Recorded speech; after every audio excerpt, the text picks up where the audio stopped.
Alors dans ce chapitre, nous allons enfin créer notre premier thème et on va découvrir un petit peu comment ça fonctionne. Donc par défaut sur cette interface, j'ai les thèmes qui sont préinstallés avec WordPress, il y en a 3 dans mon cas, et nous ce que l'on souhaite c'est rajouter une nouvelle entrée ici. Donc on va commencer par ouvrir le dossier WordPress avec notre éditeur. Donc pour cela, je me rends dans mon dossier qui contient WordPress et je vais simplement glisser le dossier dans mon éditeur. À gauche, il me montre l'ensemble des dossiers et des différents fichiers. Donc par défaut, on a 3 dossiers. WP Admin et WP Include, ce sont 2 dossiers qui sont utilisés en interne que l'on ne touchera pas. Nous, ce qui nous intéresse, c'est WP Content. Ce dossier contient des sous-dossiers et notamment le dossier thème. Si on l'ouvre à l'intérieur, on remarque qu'il y a 3 dossiers pour les 3 thèmes qui sont préinstallés par défaut. Si on veut créer un nouveau thème, c'est très simple, il suffit d'aller créer un nouveau dossier et de lui donner un nom particulier. Donc moi je vais mettre mon thème. À l'intérieur de ce dossier, on va aller créer un nouveau fichier qui va s'appeler index.php. Ce fichier sera un fichier PHP qui servira de page d'accueil. Donc moi je vais mettre simplement pour l'instant bonjour tout le monde. Rien qu'en faisant ça, ça va permettre à WordPress de détecter que notre thème est fonctionnel. Par contre, ça ne suffit pas. En effet, si vous réactualisez la page de gestion des thèmes, on vous dira que le thème Mon thème est endommagé. Parce que pour qu'un thème fonctionne, il faut qu'il ait aussi un fichier qui s'appelle style.css, qui est le fichier CSS qui permet de gérer le style du thème. À l'intérieur, il faudra commencer par mettre un commentaire CSS, donc on met un slash suivi d'un étoile, et on ferme le commentaire avec une étoile suivie d'un slash. Dans ces commentaires-là, on va pouvoir préciser des informations concernant notre thème. Par exemple, on pourra faire theme name, le nom de notre thème, mon thème. Si je sauvegarde ce fichier CSS et que je réactualise maintenant ma page, on voit que mon thème apparaît dans la liste des thèmes disponibles. Vous pouvez préciser qui est l'auteur, la version, quelle version de PHP est nécessaire et tout un tas d'autres informations. Si vous créez un thème pour vous, juste mettre le nom du thème est suffisant. Ensuite, si vous voulez avoir une apparence ici qui est présentée, il suffit simplement de créer un fichier screenshot.png qui sera présent au niveau de votre thème. Donc si je prends le cas du thème 2020, il a un fichier screenshot.png qui ressemble à ça, et automatiquement WordPress va détecter la présence de ce fichier et l'utiliser pour l'aperçu de votre thème. Donc moi je n'ai pas forcément d'aperçu parce que je n'ai pas encore travaillé sur le thème, donc pour l'instant on se contentera d'avoir un thème vide. Et d'ailleurs, en parlant de thème vide, on va pouvoir activer notre thème. Donc pour activer un thème, rien de plus simple, on clique sur activer. Et maintenant le thème que l'on vient de créer va être utilisé par WordPress. Donc si je me rends sur mon site et que je charge la page d'accueil ou n'importe quelle page de toute façon, je vais tomber sur le bonjour tout le monde. Parce que pour l'instant, on n'a absolument rien géré. Donc nous, on veut avoir une page qui a une apparence un petit peu satisfaisante. Donc ce que l'on peut faire dans le index.php, c'est mettre une structure de page basique. Donc je vais utiliser ici une abréviation qui est disponible dans Visual Studio Code, qui est l'abréviation HTML5. Ça permet d'avoir la structure de base d'une page HTML. Donc la partie titre, on ne va pas la changer, et globalement, on ne va rien changer d'autre. Et ici, on mettra notre bonjour tout le monde. Alors, le problème, vous l'imaginez, c'est qu'on va avoir sûrement plein de pages et on ne peut pas se permettre de répéter la partie en tête et la partie footer. Donc, on a une solution pour bien morceler les choses avec WordPress.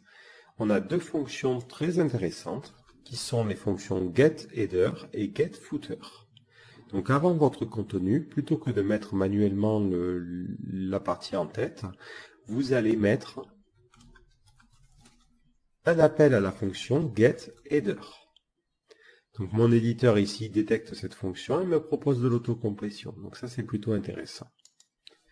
Ensuite, après votre contenu, plutôt que de mettre manuellement le body et la fermeture des éléments, vous allez mettre un getFooter. GetFooter. Voilà, donc ça, ce sont 2 fonctions de WordPress qui permettent d'insérer la partie en-tête et la partie footer. Si je réactualise la page, je vais tomber sur une présentation un petit peu plus intéressante déjà. Donc j'ai la partie barre qui s'affiche convenablement et ensuite j'ai un petit footer qui dit « Mon site est fièrement propulsé par WordPress ».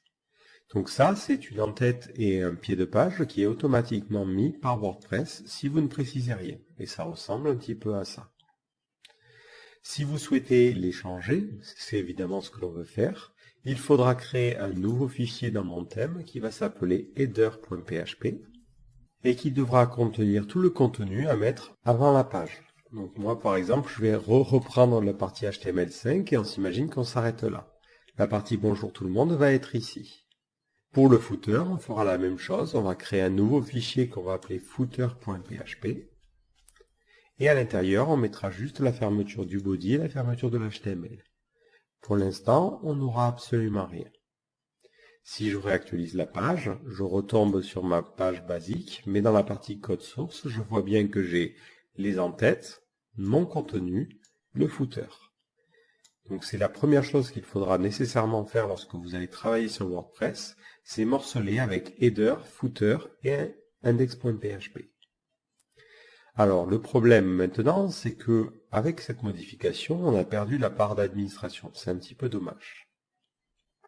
Donc à l'intérieur du header et de la partie en-tête HTML, vous allez devoir appeler une fonction qui s'appelle wp_head. Cette fonction permet d'insérer toutes les informations à mettre en en-tête. Si vous faites un CTRL puis clic, ça vous permet d'aller à la définition de la fonction. Et vous pouvez voir le code source et voir un petit peu comment ça fonctionne à l'intérieur. Bon, pour le coup, il n'y a pas grand-chose. Comme pour la fonction wp_head, si on regarde le code source, on a une autre fonction qui s'appelle wp_footer. Donc c'est une fonction qu'il faudra mettre avant la fermeture du body.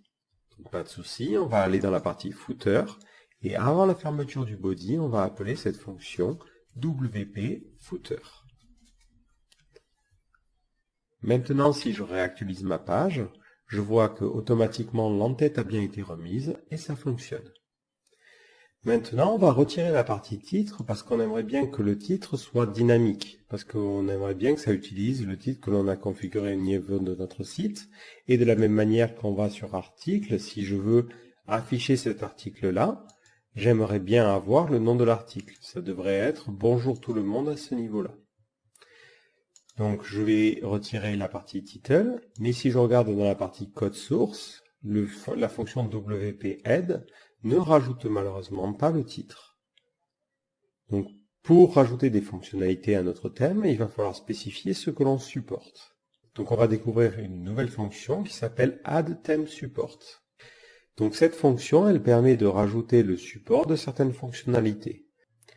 Maintenant, je peux me demander où est-ce que je vais mettre cette fonction dans mon thème. Est-ce que je le mets dans mon index.php, dans mon header? À quel endroit je fais ça?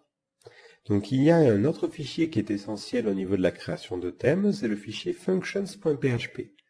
Donc dans ma partie mon thème, je vais aller créer un nouveau fichier que je vais appeler functions.php. À l'intérieur de ce fichier, tout le code que vous allez mettre sera exécuté à chaque fois que votre thème sera chargé.